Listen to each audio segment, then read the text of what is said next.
Welcome to Life L'Chaim. On today's show, host Lee Lazerson talks with Joseph Sabag, Executive Director of the Florida region of the Zionist Organization of America, about his recent trip to Israel. We'll be right back after these messages.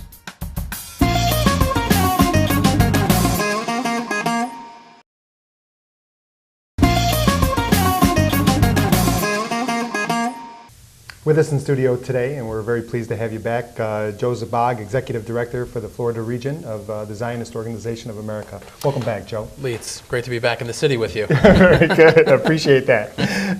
Joe, I know you recently returned from a very extended stay in Israel. What are some of your thoughts? Lee, it's really fantastic to see just the extent of growth and development and progress that's being made in Israel at this point in time. There are cranes on every skyline. The economy is flourishing. This is something that we see in every commercial district, in every urban area. We see tremendous progress being made in terms of harnessing Israel's energy deposits. In fact, just a few weeks ago, natural gas pipeline went online. We see a growing sense of pride. This is something that's displayed on every balcony and on every bumper of every vehicle that's there. This is really a very fruitful period for Israel and for Zionism in particular. So it's very pleasing to see. Very good. Certainly during the last time you were on with us, sort of a transition in Israel has taken place with the elevation of Yesh Atid to a political party and Lapid as their spokesperson. What do you see politically as happening in Israel? The political dynamics of Israel's internal politics are as tumultuous as ever. It seems to me that there were mostly internal considerations at work in the dynamic of the last election, particularly questions about Israel's economy, the distribution of wealth within the country, as opposed to matters of foreign affairs having really determined the outcome of the elections. Mm-hmm. At this point, we're still at a very early stage in this new Knesset. A number of new figures are on the scene and are making their way into politics and have yet to really establish their own thumbprint upon the process. So it will be interesting to see how that issue plays out, both in terms of internal policy, but also in terms of diplomatic and foreign affairs. I know in some of the articles that I read, they talk about certainly Israel's economic growth. And so they weigh that against what if peace comes and how they believe expansive growth will be if there's a partnership in peace. And when it comes to peace, the two-state solution and dynamics of the two-state solution that is often talked about.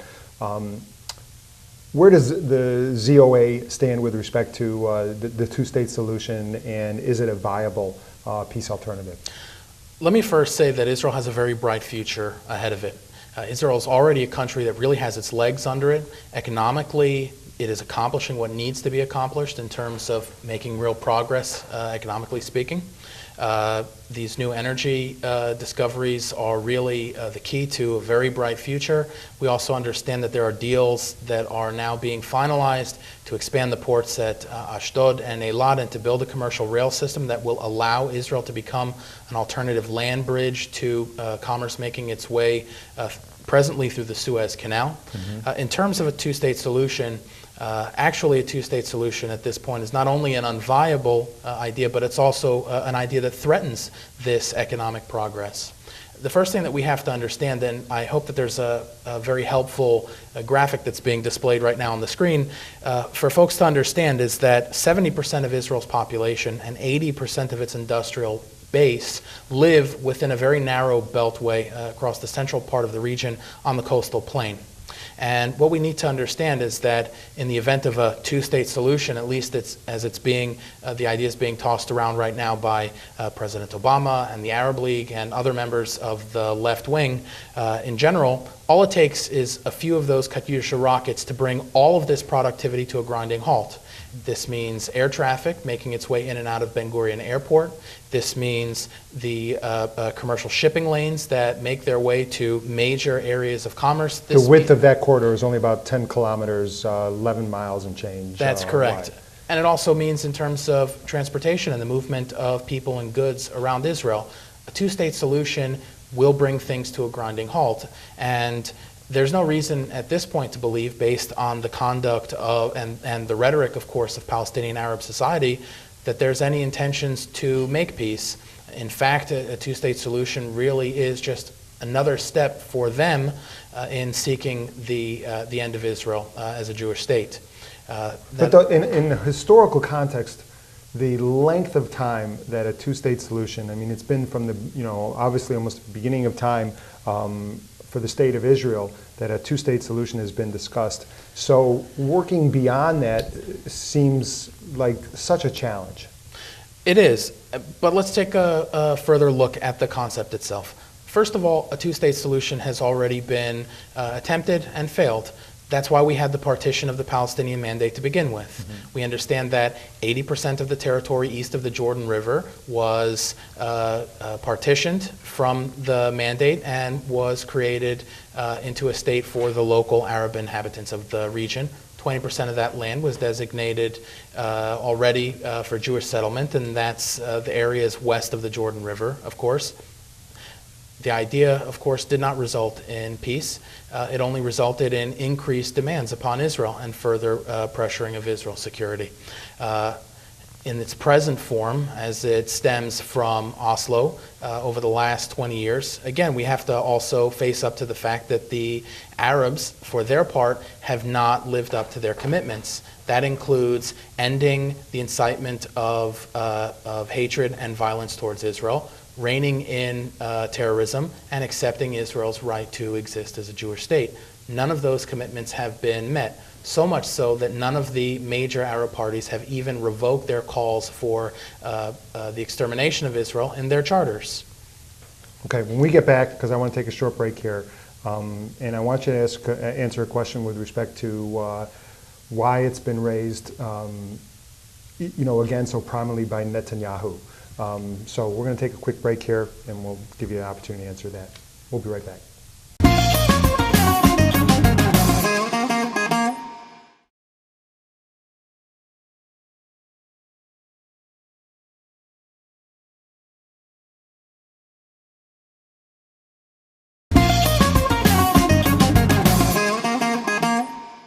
We're back with Joe Sabag, Executive Director of Florida Region for ZOA. Joe, certainly with Obama's recent trip to Israel and the Middle East, the two-state solution was put higher up when he called for it again, renewed talks, and certainly Netanyahu backed him up on that to tell us, the full force of the Israeli government is behind a two-state solution. Why did he do that, and do you believe that he really believes that that's the case? Yeah, first of all, let me say that the Prime Minister of Israel certainly has one of the most unenviable jobs in the entire world. There's no question about it. The pressure is constantly being exerted from a variety of different directions, and a variety of different concerns make it a very, very hard job to govern. What do we know? We know, first of all, that prior to the Bar Ilan speech on June 14th of 2009, Prime Minister Netanyahu was one of the most outspoken and articulate opponents of a two-state solution. In fact, the speech that he gave in 2002 to the Likud Central Committee really was one of the most defining speeches in terms of explaining the pitfalls of a two-state solution and the creation of a Palestinian Arab terror state. And that was, of course, his voice that made that case. Mm-hmm. We have to understand at this point also a number of statements were made in the run-up to the most recent election in the Israeli media that came all the way from the far left, extending to well right of the Prime Minister. And there was more or less a consensus that emerged, suggesting that the statements made at Bar Ilan University, accepting the idea of a two-state solution, perhaps were not sincere and were more a matter of strategy in terms of trying to placate the pressures being placed upon the Prime Minister. These were remarks certainly made by Tzipi Livni, by Sheli Yachimovich, and to the right of the Prime Minister, very prominent statements that were made by Yair Shamir, Tzipi Hotovely, and others. who also pointed out the fact that the two-state solution is not part of the Likud platform, and certainly is not a position that's ever been formally adopted by the Knesset itself. And so this leaves us really wondering what exactly the intent of those policy expressions were in function as opposed to form. So there are certain questions that do surround the sincerity of those statements. And so that begs the question of then, is the Prime Minister getting all this pressure from the United States? And which furthers the point then, is that relationship intimidating Israel out of the positions that it would choose to take otherwise? What's your thoughts on that? You know, we can't say as a matter of certainty. Are there pressures that are exerted upon Israel? There's no question about it. To what extent they're shaping Israeli policy, that's hard to say without being a person who's sitting there on the inside of the Israeli government. What I will say is that Israel has really reached somewhat of a crossroads where, as I said before, the country is really on its feet now, economically speaking, and it's time for the Israeli government and the Israeli people themselves to take the next step in maturing and to seek further independence, both in the way they make their decisions and conduct their policy, and also in the way they perceive themselves. Zionism itself really demands a very good measure of self-reliance and independence, and it's very important that Israel seek to make decisions strictly on the basis of what's good for its own citizens, irregardless of public opinion, irregardless of the court of world opinion and pressures that are exerted upon it. Well, so does that mean to not take the billions of dollars that the U.S. now provides Israel? Quite possibly. I mean, as I understand it, the money that's coming to Israel specifically from the United States as foreign aid now represents less than 1% of Israel's GDP, gross domestic product. And certainly as revenues begin to come in from the new energy discoveries and of course from Israel's growth in the private sector, that number should continue to decrease. And Israel should definitely be asking itself whether the burdens of accepting that funding are now outweighing the benefits of it. Does that also mean military aid as well? Well, you know, military aid certainly makes up the vast majority of the aid that Israel is receiving. In terms of weaponry? Well, look, in terms of weaponry, we have to understand that Israel and its ability to bring security to its region is not only in the interest of Israel itself. You know, the money that the United States is spending in using Israel as a strategic military asset is penny on the dollars compared to what the United States would have to spend otherwise. We understand that Israel is positioned in such a place where really the only thing that protects certain regimes that surround it, Greece, for example, Saudi Arabia, is the fact that Israel is there and is at the center of it all and bringing this measure of peace and stability there. And so without it, we can only imagine how much more the United States would have to invest in military operations just to keep that region secure for U.S. interests. So, and how loud is that call for independence within Israel? I would say that the voice is definitely growing and that people are constantly questioning this, and that this is a debate that has certainly become more prominent in recent years.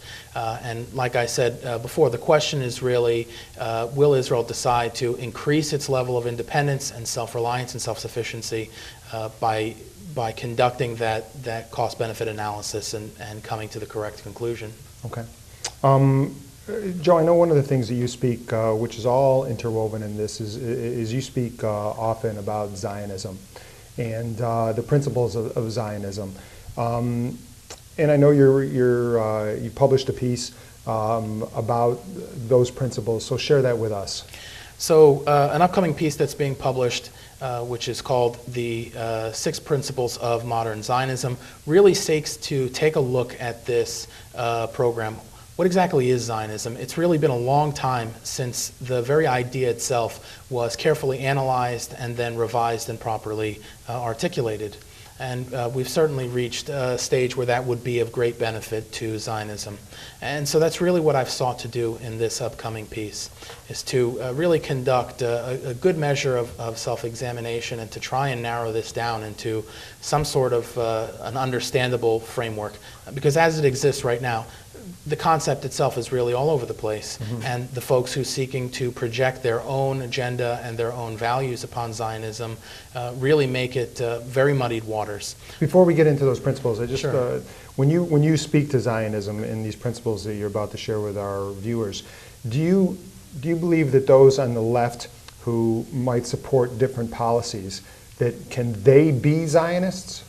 Yeah, and I would say to you that I've met plenty of people along the way who, the issue of Israel aside, are very liberal and very progressive in their viewpoints, yet when it comes to Israel, do subscribe to Zionist perspectives, which the left at this point likes to affiliate with conservative viewpoints. I like to think that we're actually precisely in the center, and that Zionism itself really doesn't have political implications as far as its intentions for Israel, for the most part. So, yeah, it's possible for a person on the left. But I've tried to lay out a very specific set of criteria that really determine whether or not a person is a part of the Zionist perspective. Okay. Well, we're going to take a break here, Sure. and then we can go back. We'll share those principles. Sure. We'll be right back.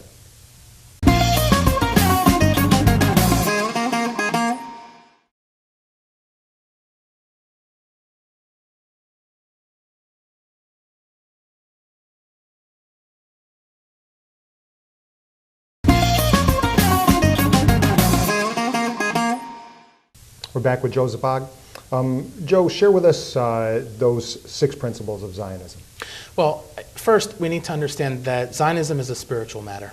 And that's not to say that it's a matter of religiosity or observance, but we understand that for people who feel certainly a part of the Zionist perspective, that this is something spiritual for them, whether it's the feeling that they have when they get off the plane and they arrive in Israel and they feel as if they're part of something bigger than themselves, the feeling that they get when they stand up for Israel or when they give some sort of charity towards Israel.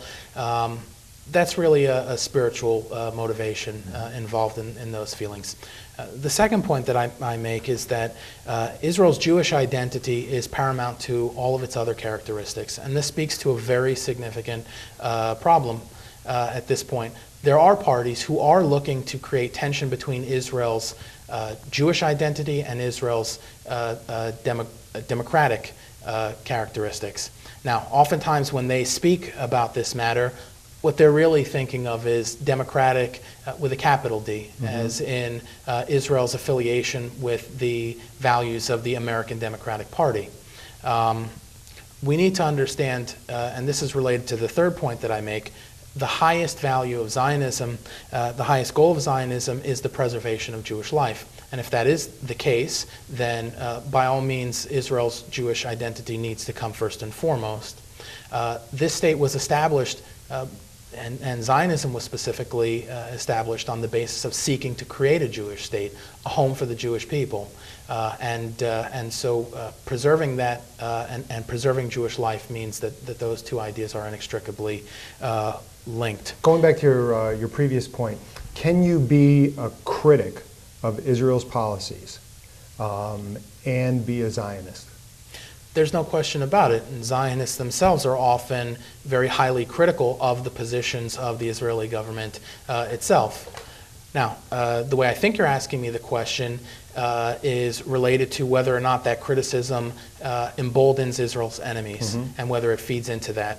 You know, organizations, a number of them on the left, particularly the J Street organization, are very well known for the fact that their criticisms of the Israeli government directly feed into aiding and abetting and comforting Israel's enemies. And so when we talk about healthy criticism, I don't think that their type of criticism is included in that. And they will say that it is healthy criticism, that it's part of the history of the Jewish people to be able to criticize, and it'll make for a stronger nation. Yeah, you know, they can make that argument, and I would just frankly say that you know, if their ideas were held up next to you know, the vision and the ideas of Zionism, that their ideas really fail on the merits. their willingness to take on risk in the face of very serious threats is almost limitless, and that's what makes them so dangerous and irresponsible, and that's what makes their criticism so unhealthy. The idea of Israel needing to make very, very vital security concessions and to give up territory that, spiritually speaking, would be very, very damaging overall to the Jewish people, particularly as it relates to the eastern part of Jerusalem. It's highly problematic, and it's impossible to include that as being within the realm of pro-Israel sentiment. Mm-hmm. So getting back to some of your other points. Just to get back to the other points. So as I said, really, the second principle is the fact that Israel's Jewish identity is paramount. The third principle, of course, is the fact that the preservation of Jewish life is really our highest priority. The fourth principle is the fact that personal responsibility is the defining ethic of the Zionist, both in terms of the nation and also on the individual level. The idea that we should be self-reliant, the idea that it's highly desirable for us to be the masters of our own destiny, and that the only way that we can do that, of course, is by becoming ingathered and becoming highly independent in our own right, and exercising our best judgment for our future, free from pressure, or at least without regard to the opinion of this court of international opinion and the ends of trying to do what's best for Israel and the Jewish people and trying to please the outside world are seemingly incapable of meeting. And may not ever happen. Probably not, let's be honest. The fifth principle is that peace comes through strength and not appeasement. And this also gets us back to criticizing the perspective of the Land for Peace community and folks like J Street.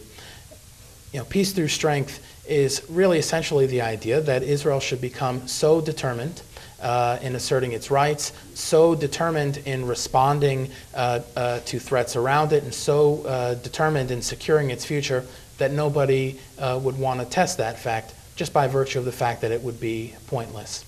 And so, peace through strength is really the way to bring about a more secure and peaceful future for Israel. Now, this doesn't mean that Israel needs to be irresponsible or abusive towards others. Does Israel care about the well-being and the suffering of innocent Arab folks who are being used as pawns in all of this? Of course, by all means, and it does a lot to try and minimize their suffering. Is peace through strength a euphemism for war? No. It's the simple idea, Lee, if I were walking down the street and there were a tremendous muscle-bound guy walking in the other direction, the last thing I'm going to do is pick a fight with that guy, just by virtue of the fact that I know that I'll get pummeled. Mm-hmm. And so actually being so strong that nobody would ever want to test that strength means that that huge muscle-bound guy perhaps never has to engage in a fight ever in his life, simply by virtue of the fact that nobody would ever want to test him. And I would also say that this policy certainly has been put into effect, of course, in the circumstances of war, very prominently. I mean, this was the policy of Hamburg and Dresden and Hiroshima and Nagasaki. We got about 40 seconds left. So let me just say, that really peace describes the outcome that we're hoping for, not necessarily the means of arriving there. And what Israel needs to do in this regard is to end the capacity of its enemies to fight against it and to try and seek its destruction. And eventually they'll be forced to normalize themselves with that situation. The last point I want to make is that we really don't need land for peace. What we need is law for peace. It is law that governs the expectations of men. We need the reign of law. With that in mind, let me just conclude by letting the audience know that I can be reached very easily at Florida, Florida, at ZOA.org. It's always a pleasure to be here. I thank you for the time. No, Joe, thank you very much for joining us on To Life L'Chaim. You're welcome back anytime. Thanks. Appreciate it. Thank you. That's it for this edition. For more information on our show, please visit us on the web at tolifel'chaim.com. I'm Lee Lazerson. Thank you very much for joining us. And To Life L'Chaim.